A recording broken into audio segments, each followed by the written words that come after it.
Welcome to an episode of Tangentially Related, a podcast like a phone call with your best friend. I'm here with my bestie. I'm Gina. And I'm Lena. We're going to talk about something. Yes. What are we talking about? Okay, I feel like this is so weird and dumb, but that's my life. Off to a great start. Love it. Okay, I was thinking about that show, Naked and Afraid. You know that show? No, actually. Oh, okay. I was gonna ask, what would it take for you to go on a show like Naked and Afraid? Okay, I need a premise of the show besides the title, obviously, kind of foreshadowing. Yeah, so already, like, I have seen part of the show, and I thought that it was insane, and then it just, like, gets a little bit more insane. So basically, you and someone, I want to say it's always a man and a woman, Gross. two strangers, are naked and dropped in a remote location, just like in the wilderness. No clothes, no food, no water. And the goal is to survive for 21 days. Does it have to be a man?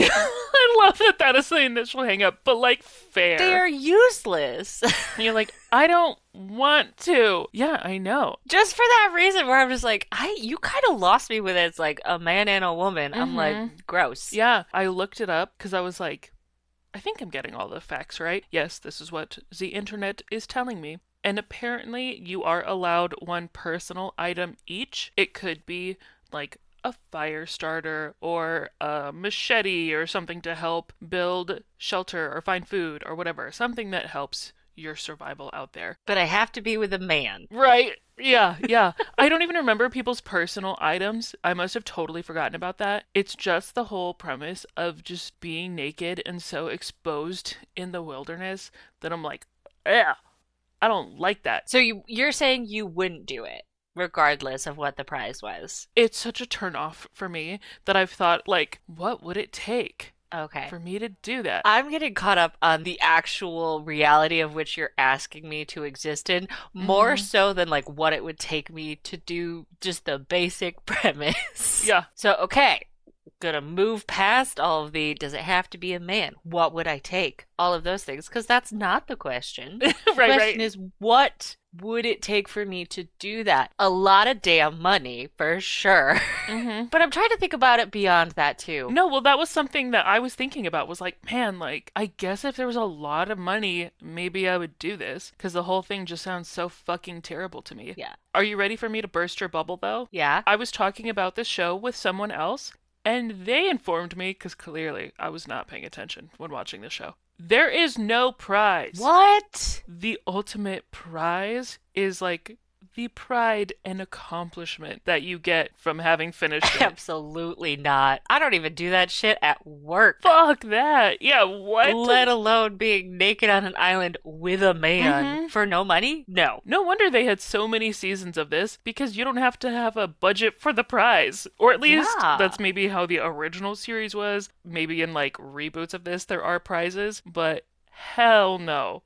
I'm not doing this without a prize. It says a lot about a person that you are willing to put yourself through that just for basically recognition. That's the prize, is your face is out there, people know who you are.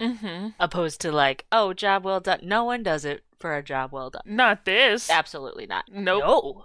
Ugh. For 21 days. The whole idea of like, I would survive on a stranded island, I was like, I wouldn't want to. The likelihood of getting rescued? No. I have no desire to die, but I also am a realist when it comes to things like that. Yeah. Where, no, peace out. Right. I'm gonna do something stupid and just end my suffering early. At some point, yeah, you're just accepting your fate. I've accepted my fate. I will go out in a way in which I am proud, but no, I'm not. The world is messed up.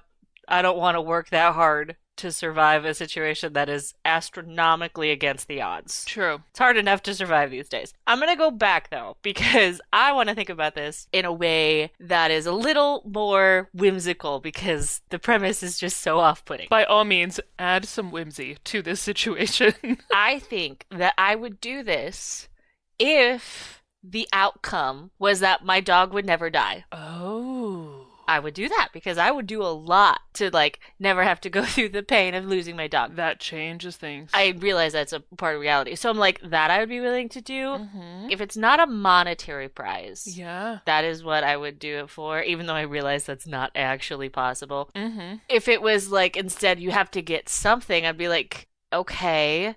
I'd be like, I would like.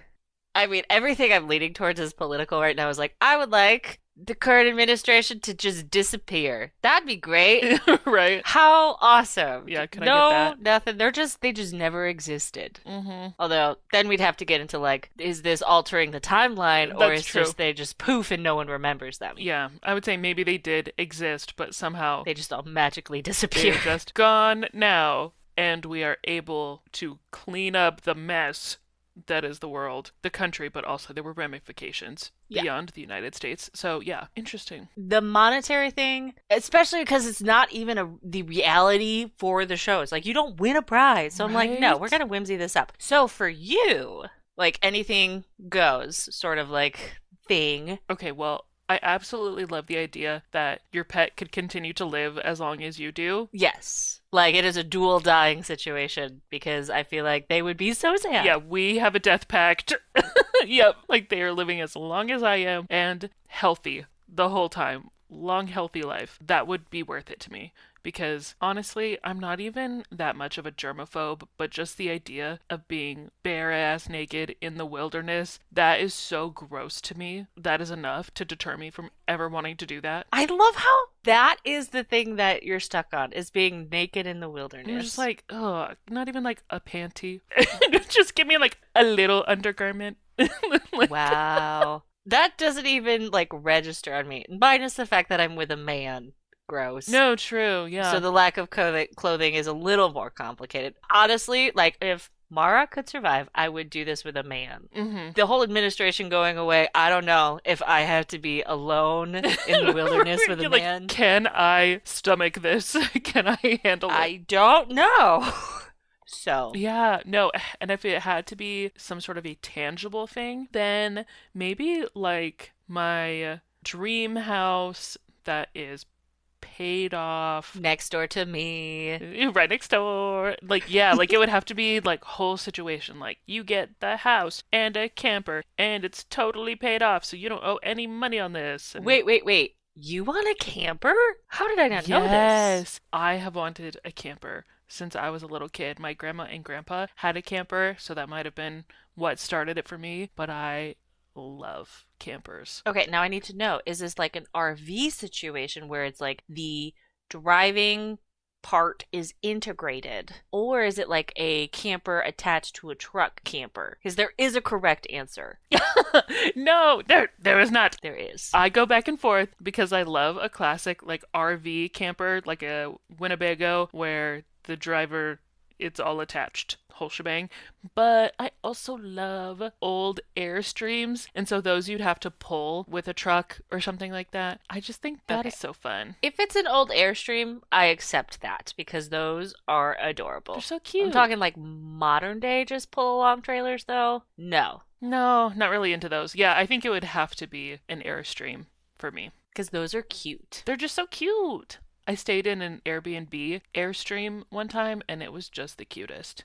Oh, I remember that. That's the one that you were telling me about with the outdoor bathtub. Yes, they had this beautiful vintage outdoor like clawfoot bathtub, and just like the little area around there was so cute. This was also the first time I ever saw possums in the wild. That was cool. I say in the wild. Wait. We're like on someone's property. But You yeah. had never seen a possum before? I guess you did grow up in the city.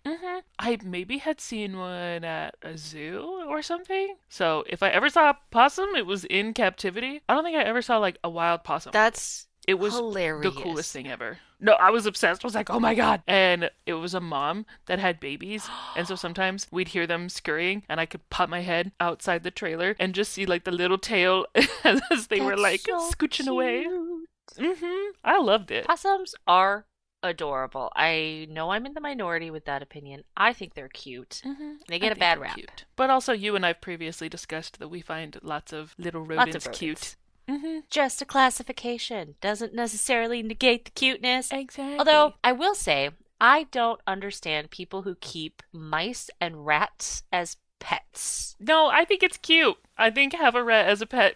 This is where the country girl in me, slash the country upbringing, because I'm not really a country girl, hmm is coming out. Because those were the pests that I Yeah. had to deal with, which is why I had like outdoor cats and things like that. So they would take care of them. But they were a nuisance more than a area of affection in my life where I'm like, yes, cats, kill all of the rats and mice, please. So that's why I don't equate them to pets, even though I know they're quite popular. It is weird to make that jump from pest to pet. So, yeah, no, I get that. But yeah, anyway, I've always wanted a camper. That's how we got to the That is how we got to the there. rodent conversation. Yes, That's so so interesting to me because campers, they have their pros and cons. My now sister-in-law went to high school with my brother. I swear this is related. mhm. Her parents were really, really big campers, and they always had a camper that they would like go for weekend trips. And this is why it doesn't quite make sense to me because they would drive someplace on a Saturday, set it up, spend the night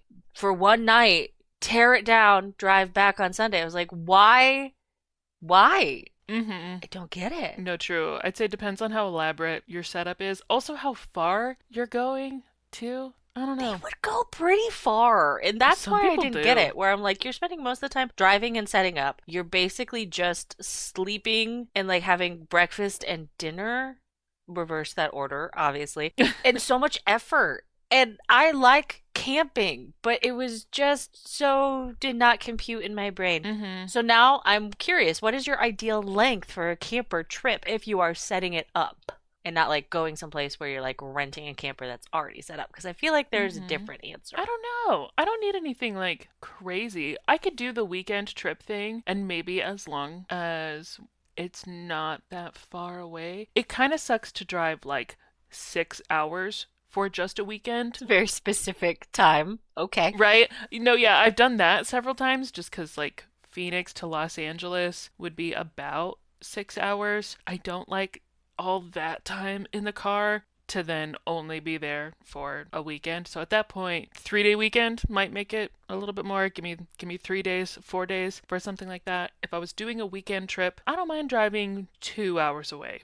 Maybe three if the location is super beautiful. That's not that long of a drive, No, true. says the woman who drives everywhere. Mm-hmm. 2 to 3 hours. That's like, I would do that in a day. I love how I'm arguing against myself. It's funny that you say that now because I know that you've grown up in smaller places. Technically, you live somewhere somewhat smaller now, but you've got a lot within at least like 30, 40 minutes Hmm. away from you. But you're not, I don't think you have to drive multiple hours for things like maybe you did when you were growing up. This is me just guessing. I think that it's just so ingrained in my life philosophy that driving to something you want to do is part of the bag. So my bag is bigger because there's more to do, if that makes sense. Yeah, no, I get that. Not that I leave my house very often, as you are aware. It's got to be a good thing. Gotta be worth it. There's a new coffee shop I want to try that is like 20 minutes away and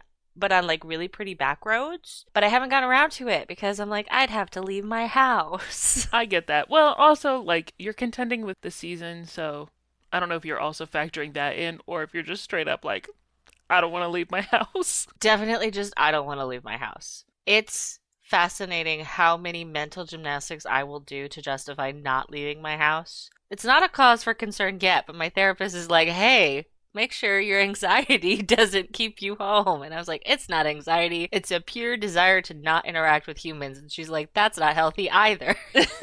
She was like, hey, work on that. Not great. Yeah. That's so funny. Do you often see people on your walks when you walk your dog, or no? Depends on the time of day. It's actually quite cute. I have in my neighborhood these elderly ladies that walk pretty much every day, unless it's I too remember cold them. or raining. Yes. I call them the walking ladies. Mara loves them. They have dog treats on them so they can give dog treats to the neighborhood dogs while they're Oh, I walking. love that. Oh, They are adorable. They're one of my favorite parts of my neighborhood. yeah. And I run into them quite often in the warmer months because our schedules align, but in the winter hmm we don't.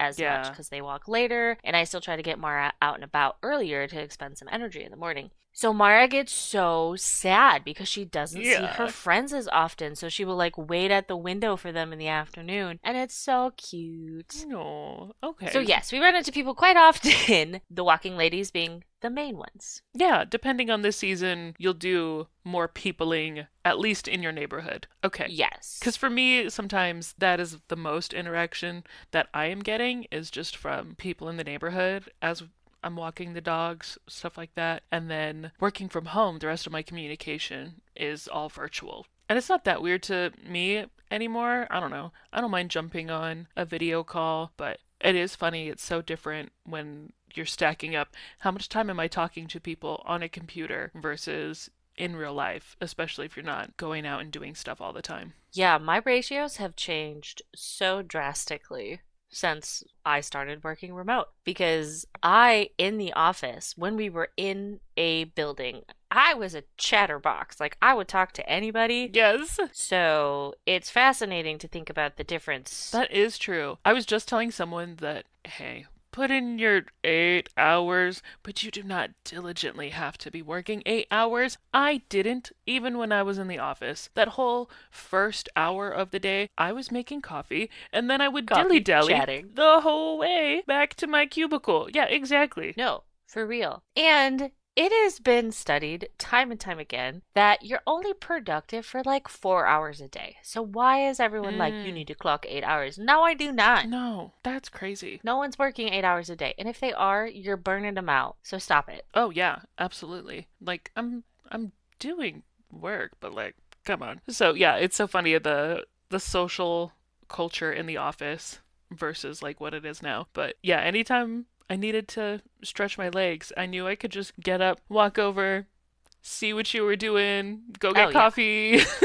Go get coffee, go for a little stroll outside. Uh-huh. Depending on how much time you wanted to waste, you could go, like, if you came to see me and I also wanted to waste time, we would be like, do we go to this office or this office to Right. waste You're time? like, so you want to go chat with other people? Yeah. All of a sudden, our little group of two turns into a group of four, depending on who's available. Yep. Maybe eight. There are things I do miss about working in person. The social aspect is one of them, even with my introverted self. Yeah. I still really like working from home too because now have my dog to talk to, and I'm sure she loves it. She also gets very confused when I don't talk to her, so at this point, it's expected. Yeah. It's funny because we were just talking about going on walks and talking to your dog, and I live in such a quiet neighborhood that I'm like, yeah, no doubt my neighbors just hear me yapping away, like Oh, yeah. talking to the dogs and no one else. Ugh. It's always funny whenever I eventually have to leave a person I'm talking on the walk. Mm-hmm. It has happened so many times where I start talking to Mara and they think I'm talking to them still, and I was like, oh, no. Sorry. I'm talking to the creature that can't respond to me. Right? Yeah. Sorry for the confusion. Besides with sassy eyeballs. True. She does have very good sassy expressions. Hmm. Sometimes I'll be like, okay, say bye. Like, as if my dog is actually going to say bye.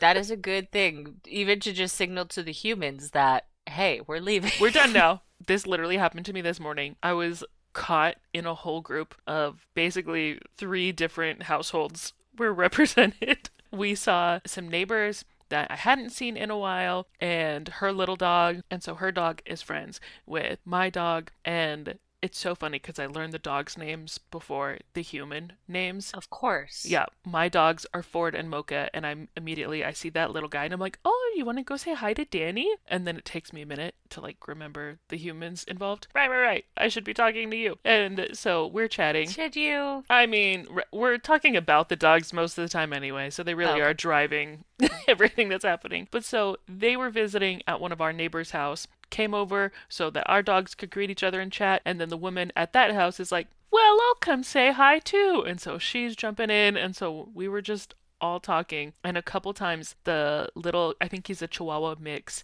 Danny, he was just kind of sitting there when he was done. And she said a couple times, she's like, oh, yep, I think Danny's ready to keep going. And I love that we can just use our dogs as the out. Because sometimes, yes, your dog really is just done and wants to leave. And we're like, oh, Okay, yep. Mocha wants to keep going. Okay, bye. Bye.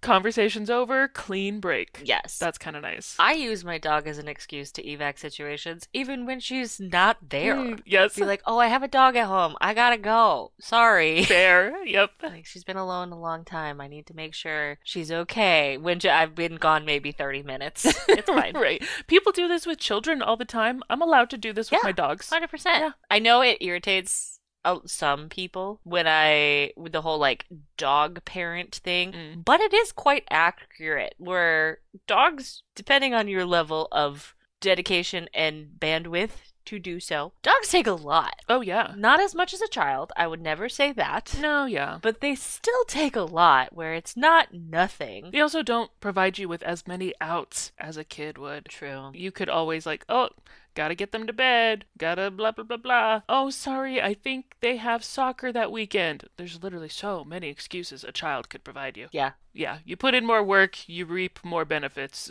So that sounds fair to me. Sorry, now I'm just thinking of all of the child-free or what is the word I'm looking for? Well, okay, this is a little bit of a pivot. Mhm. I have seen a lot of like child-free versus childless arguments and like which words should be used in like what context. Oh. Which I find very fascinating. I've never distinguished the two, so. I hadn't really either until I was going down a social media rabbit hole of some sort. Don't remember the platform, but it became like the thread that I was on as someone who is child free. Mhm. The discussion that has become a little more prevalent is the difference between the two, because child free indicates that is like a choice, and childless kind of indicates that it is a like you're bereft of something. Okay.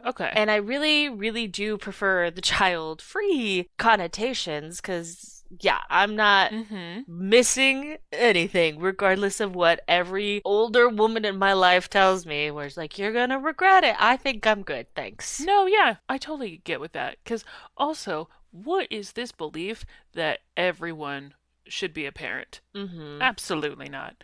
People are allowed to say no. They're allowed to say no, and maybe some more people should say no. Maybe more people should. Yeah. Oh, exactly. And if you really want to be a parent and that is something that happens for you in your life, wonderful. Love that. But I don't think that there should ever be an expectation. Like, yes, this is a common, normal thing to have kids. It's also very common and normal not to.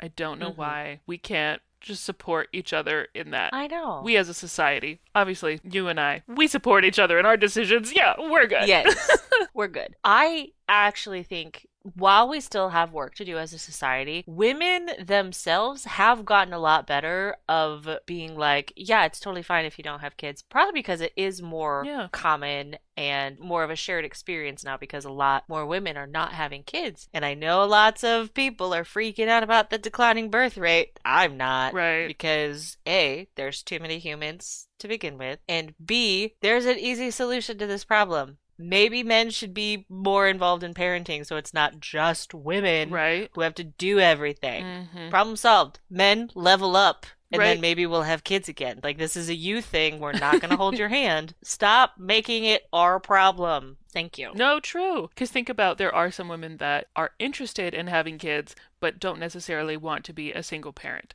And these could be married women. Yeah. There are plenty of married women that are still single parents. Like, we've all seen videos where a mom is doing the absolute most because she has to at a restaurant or something like that, making sure all the kids have their food, they're all good, while their partner is just sitting there eating his dinner. Sitting there eating their food. Those videos haunt me. That I experience in those videos is why I should never have kids, because I would murder any man who treated the situation like that. For real. Absolutely not. Go do things with your kids and stop making your wife do it. Especially when it's like, these are your kids. Yeah. Go be with your kids. Help them. Go be with your kids. Help your kids. Help your wife. Do the things. Actually, no. I shouldn't even phrase it that way. It's not about helping your wife. You are the parent. You are also the parent. This oddly came kind of full circle. Where? Oh, because about being with a man. Right, yeah. Where we're like, would you do Naked and Afraid? I was stuck on the being naked in a place that I thought was dirty. And I like that you were like, ooh, I was not. but with a man. Yeah. Yeah, If it was with another woman, that would be a very different equation because I would I count on agree. her to be as capable as me, where there's no such guarantee with a man. I know you're wrapping us up, but I had to state that. No, no, I agree. I think the rules of the game drastically change if it's two women. Oddly, it Hmm. feels more like, all right, we are partners in this crazy situation. Let's do this. Where Hmm. the dynamic is just different if it's two strangers that are a man and a woman. So I agree. What does that tell us about our current situation in society? Not great. No kidding. If you're listening and haven't seen the show Naked and Afraid, don't worry, you're not missing out on much. Okay, we just basically filled you in. So, thank you for hanging out with us. Check out future episodes. We release episodes every Thursday, and then follow us along on social medias. We are the most active on TikTok. We are tangentially dot related. Thank you for hanging out. We will see you next time.